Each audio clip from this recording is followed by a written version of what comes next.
দবকাত আমচুৰ উত্তাল প্ৰতিবাদ।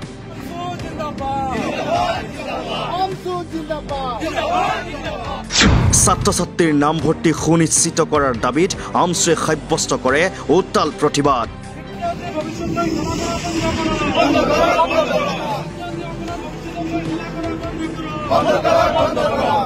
প্ৰতিবাদত চৰকাৰ বিৰোধী ভিন্ন শ্লোগান দিয়ে আমচুৱে।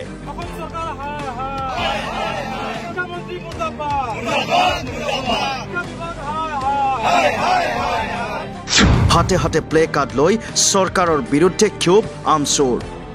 একাংশ মহাবিদ্যালয়ত ভিন্ন অজুহাত দেখুৱাই ছাত্ৰ ছাত্ৰীক নামভৰ্তি নকৰাৰ অভিযোগ আমচুৰ। হোৱাৰ পিছত ছাত্ৰ ছাত্ৰীসকলে নামভৰ্তিৰ ক্ষেত্ৰত বিভিন্ন ধৰণৰ সমস্যাৰ সন্মুখীন হ'বলগীয়া হৈ আছে। কাট অফ মাৰ্ক আৰু ছাত্ৰ ছাত্ৰী অধিক হোৱাৰ ফলত মহাবিদ্যালয়সমূহৰ কৰ্তৃপক্ষই আসনৰ অভাৱ বা বিভিন্ন ধৰণৰ সমস্যা দেখুৱাই ছাত্ৰ ছাত্ৰীসকলক নামভৰ্তিৰ পৰা বিভিন্ন ধৰণে বাধা দিয়া পৰিলক্ষিত হৈছে। যাৰ পৰিপ্ৰেক্ষিতত আমি এইবেলিও স্মাৰক পত্ৰ দিয়াৰ পিছত মুখ্যমন্ত্ৰীৰ হস্তক্ষেপত হোজাইস্থিত ৰবীন্দ্ৰনাথ টেগৰ ইউনিভাৰ্চিটিত কলা শাখাত নামভৰ্তি 700 ছাত্ৰ ছাত্ৰীৰ নামভৰ্তি সুনিশ্চিত কৰা হৈছে যদিও আমি আশংকিত হৈ আছোঁ যে এই পৰ্যন্ত 700 ছাত্ৰ ছাত্ৰীৰ নামভৰ্তি সুনিশ্চিত হোৱা নাই। সমান্তৰালভাৱে বাণিজ্য আৰু বিজ্ঞান শাখাত কোনো ধৰণৰ নামভৰ্তিৰ ক্ষেত্ৰত সিদ্ধান্ত লোৱা হোৱা নাই। যাৰ বাবে আজি আমি হোজাই জিলা আমচুৰ উদ্যোগৰ দবকা আঞ্চলিক সমিতিৰ সহযোগত দবকাত প্ৰতিবাদী কাৰ্যসূচী হাতত লৈছোঁ আৰু আমি স্পষ্টভাৱে দাবী জনাব বিচাৰিছোঁ অতি শীঘ্ৰে দৰিদ্ৰ সীমাৰেখাৰ তলৰ পৰিয়ালৰ ছাত্ৰ ছাত্ৰীসকলে যাতে চৰকাৰী মহাবিদ্যালয় বিদ্যালয়সমূহত শিক্ষা গ্ৰহণ কৰাত বাধা নাহে, শিক্ষাৰ অধিকাৰৰ পৰা বঞ্চিত নহয়, তাৰ প্ৰতি লক্ষ্য ৰাখি শিক্ষা বিভাগে আৰু বিশেষকৈ শিক্ষামন্ত্ৰীয়ে এক সুব্যৱস্থা ল'ব লাগে আৰু বিশেষকৈ মুখ্যমন্ত্ৰী হিমন্ত বিশ্ব শৰ্মাই এই ক্ষেত্ৰত গুৰুত্ব আৰোপ দিব লাগে। তাৰ প্ৰতি লক্ষ্য ৰাখি আৰু বিভিন্ন দাবীৰে আজি প্ৰতিবাদী কাৰ্যসূচী হাতত লৈছোঁ আৰু আমি স্পষ্টভাৱে সকীয়াই দিব বিচাৰিছোঁ আমাৰ দাবীসমূহ যদি নামানে ছাত্ৰ ছাত্ৰীসকলৰ শিক্ষাৰ অধিকাৰৰ পৰা বঞ্চিত যদি হয় তে আগন্তুক দিনত ইয়াতকৈ ভয়ানকভাৱে প্ৰতিবাদী কাৰ্যসূচী হাতত ল'ম। কোনো কাৰণতে ছাত্ৰ ছাত্ৰীসকলৰ লগত বৈষম্যমূলক আচৰণ কৰা আমচুৱে সহ্য নকৰে, স্পষ্ট কথা। আপোনালোকে জানে যে আমি যোৱা 16 তাৰিখে হোজাই জিলাৰ মানে প্ৰায় 1500 ছাত্ৰ ছাত্ৰীৰ নামভৰ্তিৰ পৰা বঞ্চিত হৈ আছে। এই লৈ আমি স্মাৰক পত্ৰ প্ৰদান কৰিছিলোঁ। স্মাৰক পত্ৰ প্ৰদান কৰাৰ পিছতো দেখা গৈছে যে প্ৰতিবাৰেই এই ধৰণৰ ঘটনা সংঘটিত হয় আৰু এই আমি স্মাৰক পত্ৰ প্ৰদান কৰাৰ পিছত মুখ্যমন্ত্ৰী মহোদয়ে হস্তক্ষেপ কৰাৰ লগে লগে হোজাই বিধায়ক শিক্ষামন্ত্ৰী হস্তক্ষেপ কৰাৰ লগে লগে ৰবীন্দ্ৰনাথ টেগোৰ বিশ্ববিদ্যালয়ে কিছু ছাত্ৰ ছাত্ৰীৰ নামভৰ্তিৰ তেখেতসকলে প্ৰচেষ্টা হাতত লৈছে। ইতিমধ্যে আমি গম পোৱা মতে প্ৰায় 700 ছাত্ৰ ছাত্ৰীক একমডেট কৰিব পৰাকৈ তেখেতসকলে ব্যৱস্থা গ্ৰহণ কৰি আছে। এটা ভূত বাংলাক শিক্ষানুষ্ঠানলৈ তেখেতসকলে ৰূপান্তৰিত কৰি কিছু ছাত্ৰ ছাত্ৰীক মানে একমডেট কৰাৰ চেষ্টা কৰি আছে যদিও তেখেতসকলৰ অনুমানিক 700 ল'ৰা ছোৱালী তাতে এডমিশ্যন হ'ব।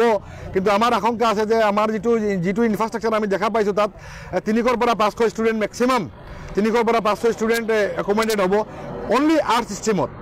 কিন্তু ছায়েন্স আৰু কমাৰ্চত মানে কমাৰ্চৰ নাম মানে কমাৰ্চ শাখাৰ নামভৰ্তিৰ পৰা বঞ্চিত ছাত্ৰ ছাত্ৰীসকলৰ বাবে কোনো ধৰণৰ বিহিত ব্যৱস্থা গ্ৰহণ কৰা হোৱা নাই। ইয়াৰ উপৰিও ছাত্ৰ ছাত্ৰীসকলে নিজৰ পচন্দৰ ছাবজেক্ট তেখেতসকলে মানে বাছনি কৰিব পৰা নাই। এইটো এটা মানে এক ডাঙৰ সমস্যা হৈ পৰিছে। গতিকে আমি দাবী জনাইছোঁ যে হোজাই জিলাৰ প্ৰতিখন মহাবিদ্যালয়ত বিজ্ঞান আৰু বাণিজ্য শাখা আৰম্ভ কৰিব লাগে।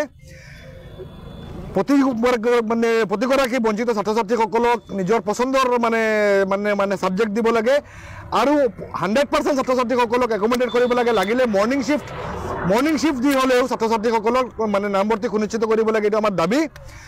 ইতিমধ্যে দেখা গৈছে যে আমাৰ দবকা হায়াৰ ছেকেণ্ডেৰীত শিক্ষক নাই। শিক্ষা বিভাগ কেনেকৈ গেলিছে ফচিছে তাৰ এটা মানে উদাহৰণ যে আমাৰ দবকা হায়াৰ ছেকেণ্ডেৰীত বিজ্ঞানৰ শিক্ষক নাই, যাৰ বাবে ইয়াৰ পৰা প্ৰায় 30 কিলোমিটাৰ দূৰত গৈ ছাত্ৰ ছাত্ৰী অধ্যয়ন কৰিব লগা হৈছে। আৰু ইতিমধ্যে আজমল ফাউণ্ডেশ্যনৰ পৰা বা স্থানীয় বিধায়ক সিৰাজুদ্দিন আজমলে শিক্ষক তেখেতসকলৰ পৰা মানে শিক্ষক যোগান দিব পৰা মানে নিযুক্তি দিব বুলি তেখেতসকলে কৈছে বা শিক্ষকৰ মাননি তেখেতসকলে দিব বুলি মানে তেখেত কৈছে।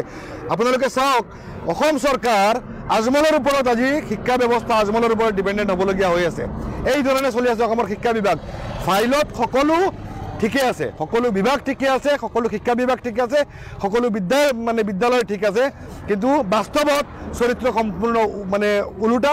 গতিকে এই ক্ষেত্ৰত আমি শিক্ষা বিভাগক ধিক্কাৰ জনাইছোঁ আৰু এই মুহূৰ্তলৈকে আজি এমাহ হৈ গ'ল, এমাহৰ পিছতো শিক্ষা বিভাগে হোজাইত আহি উপস্থিত হৈ তেখেতসকলে ছাত্ৰ ছাত্ৰীৰ প্ৰকৃত সমস্যাৰ বুজ লোৱা নাই। শিক্ষামন্ত্ৰীগৰাকীয়েও এই সমস্যাৰ ছাত্ৰ ছাত্ৰীৰ মানে প্ৰকৃত সমস্যা বাস্তৱ সমস্যাসমূহ মানে সময়ৰ প্ৰতি মানে বুজ লোৱাৰ মানে তেখেতসকলে আহৰি নাই আমাৰ ইনচাৰ্জ মিনিষ্টাৰৰো একেই অৱস্থা গতিকে আমি দাবী জনাইছোঁ যে আজি আমি অসমৰ মাননীয় মুখ্যমন্ত্ৰী মহোদয়ক স্মাৰক পত্ৰ প্ৰদান কৰিম আৰু আমি দাবী জনাইছোঁ যে ছাত্ৰ ছাত্ৰীৰ লগত বহি এই সমস্যাটো মানে সোনকালে সমাধান কৰিব লাগে